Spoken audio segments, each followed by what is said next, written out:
So many excuses from parents with bad behaviors when it comes to their kids going no contact. So I am recording this video in response to Boopsy. Well, it's not so much in response to Boopsy, but in response to everybody who's saying that you shouldn't go no contact with your parents because of insert whatever reason here.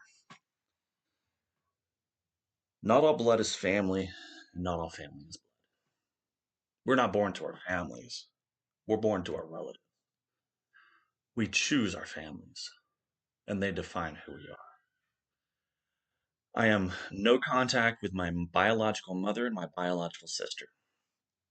And I'm going to air dirty laundry because somebody has to start. And this is the first video that I've created where I've actually put myself out there.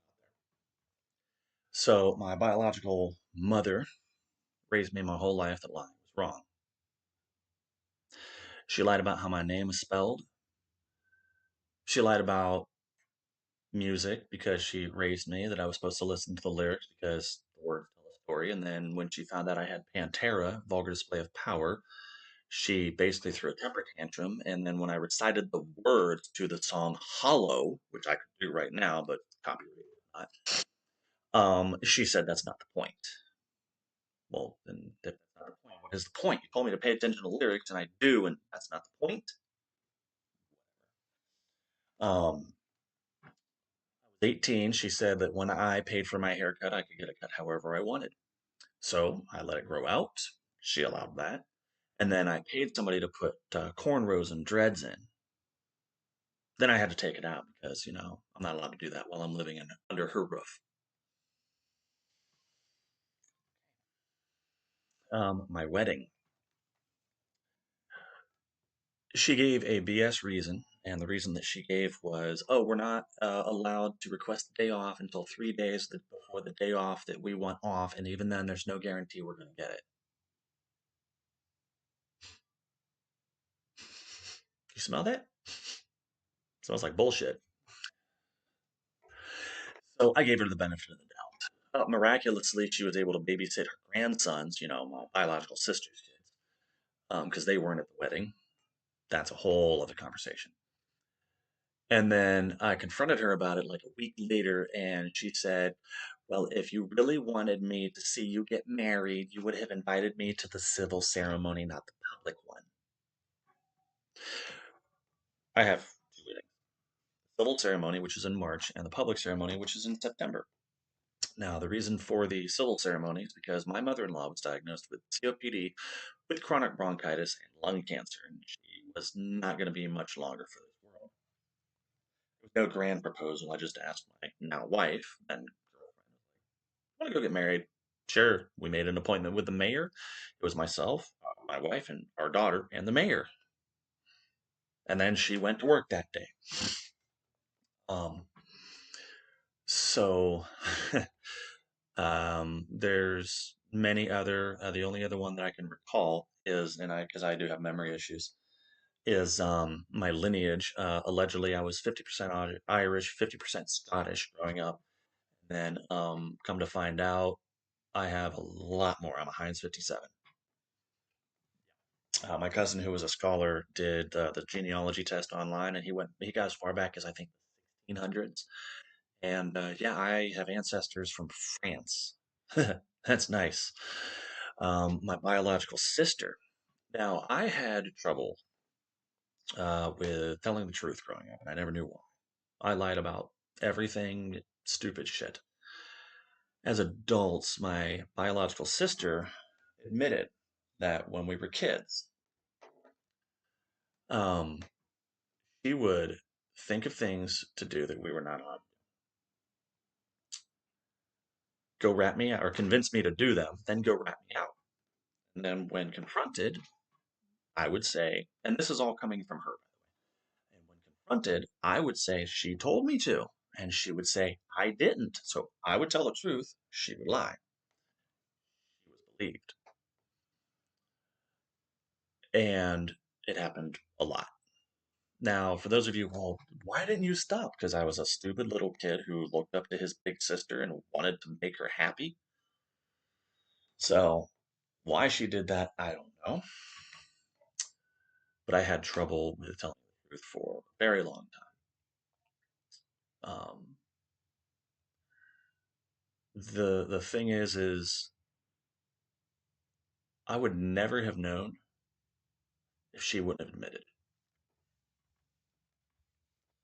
it. Now, I'm responsible for her breaking her arm the second time. It poked through the skin. She has a scar right there. I think it's the left arm. I'm not sure. It might be the right arm. Anyways, uh, I didn't physically assault her, but she flipped out of the hammock that I was pushing her rather aggressively on, and her arm landed on concrete. That's why. So, and I was thinking about that one day, and this was like a month or so after she made that admission. And I was like, I'm responsible for that. So I went to go shoot her a message, and I was going to say, hey, I was thinking about this, and I was going to apologize for it. It turns out she blocked me.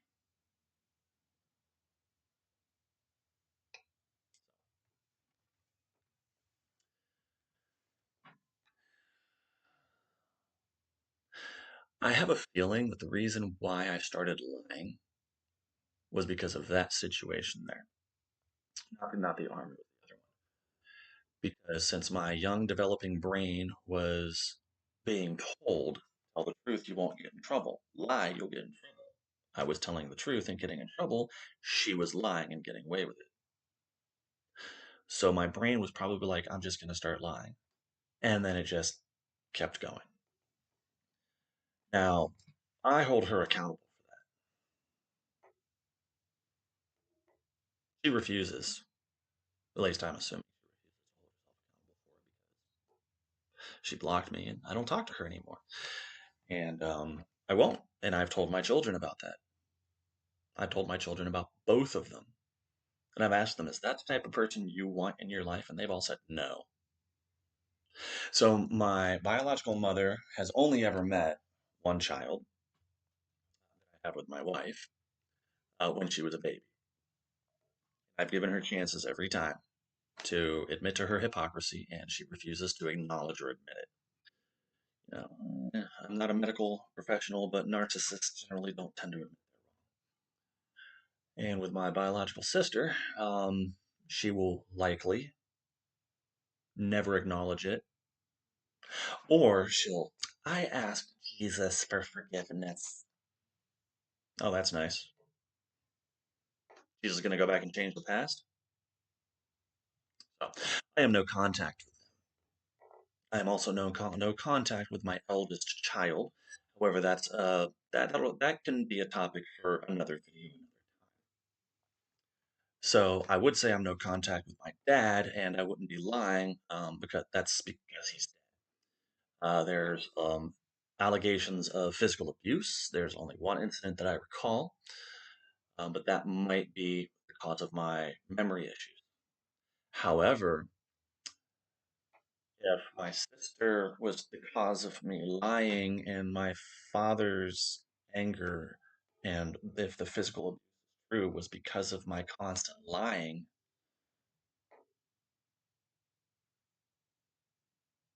who do you think would should be held accountable for that? Again, why would I keep doing it? Does my sister want it? Because I was young. I was what? I don't even know. 4, 5, 7, whatever, however old I was, wanting to get on my sister's good side. So I'm no contact with them. I've aired dirty laundry. You don't like the fact that I've aired dirty laundry? I don't care. I am considered a zennial, 1978. I'm a younger Gen Xer and older millennial. I identify with Gen X because I don't care. I don't give a flying. See, I don't want this video to get taken down. I don't give a flying frag what you think of me. You know why? You're not related to me. You're not my family.